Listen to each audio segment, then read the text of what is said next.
كونتينر كان هذا قداشي إذا ياله iyo dhalooyinka khamriga ah oo idin hor yaala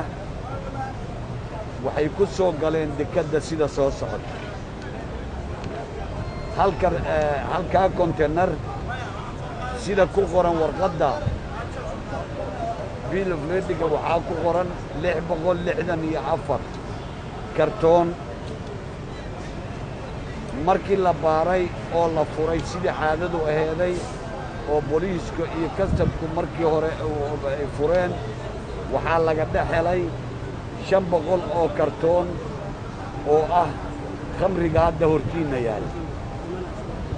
164na waxay aheeday ninka la yiraahdo spare part oo qalabka dayactirka gaadiidku halkaas ka muuqda waa runtii ayaan daro in qof Soomaaliya oo sheeganaya inuu qof islaam ma yahay ayadoo la gelayo bishii barakeysneed Ramadaan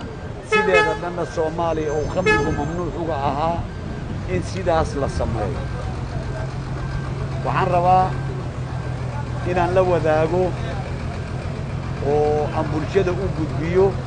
inay aheeday halis ku socota ubadkeena lagu baabi'i lahaa dalkeena lagu fasahaadi lahaa oo dhibaato loogu geysan lahaa maadaama aan ku jirno bishii barakeysneed Ramadaan ay noo bilanayso isla markaana dalka uu ka jiro cudur aafiye adduunka oo asaga laftiisa muxuu ahay sun sii kaalmaynaysa uu yahay khamrigaas baaristi waa socotaa waan haynaa dokumentiga ciddii ku qorneedna muxuu ahay waa lagu daba joogaa iyo ciddii soo dejisay intabana waxaa la horgeyn doonaa maxkamadda iyo xeer ilaalinta ee maxkamadda la horgeyn doonaa waxaana lagu burburin doonaa meel fagaara ah ayagoo sida ay hadda tahay ah waana idinla wadaagi doonaa haddii Allah uu ogolaado laakiin hadda maadaama aan qabanay loona baahan yahay la wada sheegay in khamri lagu qabto dekada ayaa maanta aniga iyo wasiir ku-xigeenka wasaaradda maaliyadda Professor Qaloocow ayaan waxaan marka inaan soo bandhigno oon halkaan keenno muxuu ahay meediyaha si loo arko waxyaabaha lagu qaldaayo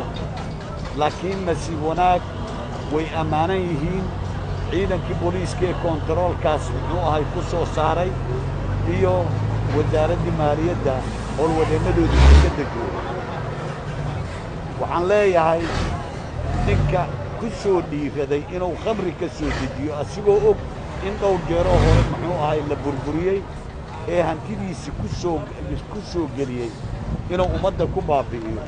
runtii waxaa waaye cadowga waxba ma dhaamo waa cadow sharcigu wuxuu ka qabo ayaguna muxuu ahay mutaysan doonaa haddii Allah awoodda la ogolaado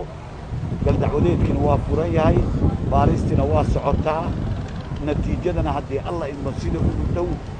oo ugu fudud ayaan u dhammaystiri doonaa haddii Allah awoodda la ogolaado waana mahadsan